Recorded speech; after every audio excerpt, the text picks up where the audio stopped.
اب ڈاکٹر صاحبہ مزید گفتگو کو آگے بڑھا لیتے ہیں۔ قرآن مجید فرقان حمید کے ارشاد کے مطابق دنیا برتنے کی شے ہے، برتنے کی چیز ہے، کیا کہیے گا؟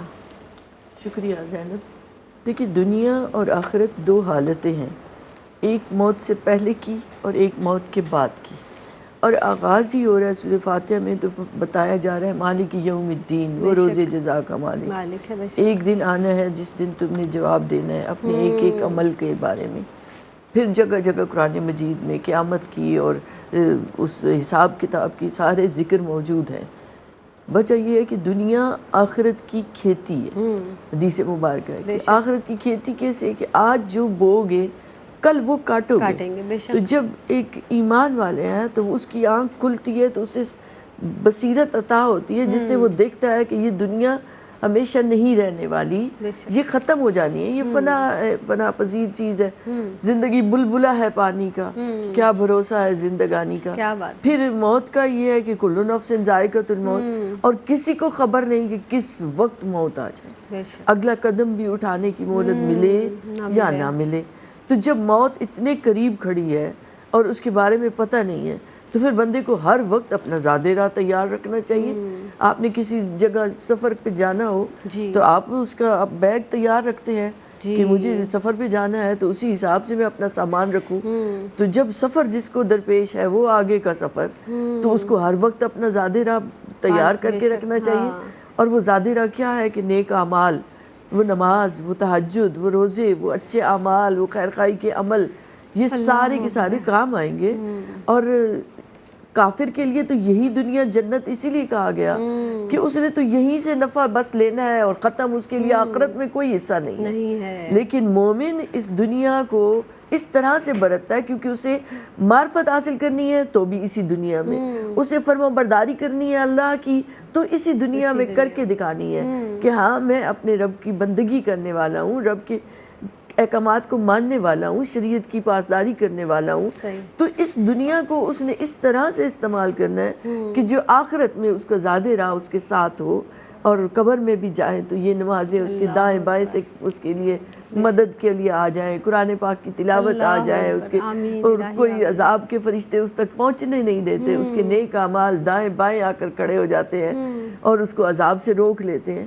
تو یہ سب کیا ہے کہ یہ جب انسان اس سمجھ لیتا ہے دنیا کی حقیقت کو اور وہ اس کے لیے آخرت کے لیے تیاری کے لیے استعمال کرتا ہے تو پھر وہی حالت اس کی جو ہے وہ ہمیشہ کام آنے والی ہے، وہ زاد راہ کام آنے والا ہے۔ پھر آپ دیکھیے تو دنیا جو ہے اس نے عارضی طور پر ہی اس کو برتنا ہے۔ اب جب آپ اللہ سے محبت کرتے ہیں تو یہ رشتے ناطے جتنے اللہ نے آپ کو عطا کیے ہیں، آپ اللہ کی محبت کی کرنیں بن کر فرائض اور ذمہ داریوں کی ادائیگی میں لگے ہوئے اور قناعت اور شکر گزاری کے ساتھ جب گزارتے ہیں تو یہ رنگ نظر آتا ہے نبی کریم صلی اللہ علیہ وآلہ وسلم کے صحابہ میں نظر آتا ہے۔ حضرت عمر رضی اللہ تعالیٰ حضرت ابو عبیدہ بن جراح کے گھر گئے رضی اللہ تعالیٰ کے، تو آپ رو پڑے، کچھ بھی نہیں تھا ان کے حجرے میں، اس گھر میں کوئی متاع ہی نہیں تھی دنیا کی۔ تو آپ حیران ہوئے۔ حضرت حسن بصری رحمۃ اللہ علیہ فرماتے ہیں کہ میں 70 ایسے صحابہ کو میں نے دیکھا کہ جن کے پاس دوسرا جوڑا نہیں ہوتا، اللہ اکبر، وہ زمین پر سوتے تھے۔ تو اب غور کریں، صحابہ کرام وہ جماعت ہے جن سے اللہ راضی ہو گیا، تو انہوں نے کیسے راضی کیا؟ انہوں نے دنیا کو چھوڑ دیا، دنیا کو طلاق دے دی، دنیا سے کنارہ کشی اختیار کر لی، دنیا کے سامان کو جمع نہیں کیا۔ تو نتیجہ یہ نکلا کہ اللہ نے انہیں وہ مقام عطا کیا۔ اسی طرح حضرت ابو ذر غفاری رضی اللہ عنہ، تو ان کے گھر گئے تو کسی نے پوچھا تو فرمایا کہ جو کچھ آتا ہے ہم اگلے کے بھیج دیتے ہیں، تو گھر میں کچھ جمع نہیں کرتے۔ اللہ اکبر، ام المؤمنین سیدہ عائشہ صدیقہ رضی اللہ عنہ کے پاس 70,000 درہم آتے ہیں اور آپ یوں بانٹ دیتی ہیں کہ شام کو افطار کے وقت کے لیے کچھ بھی نہیں ہوتا۔ اللہ اکبر، اللہ اکبر۔ تو یہ وہ لوگ ہیں جنہوں نے دنیا کو، آخرت کو ترجیح دی اور دنیا کو چھوڑ دیا۔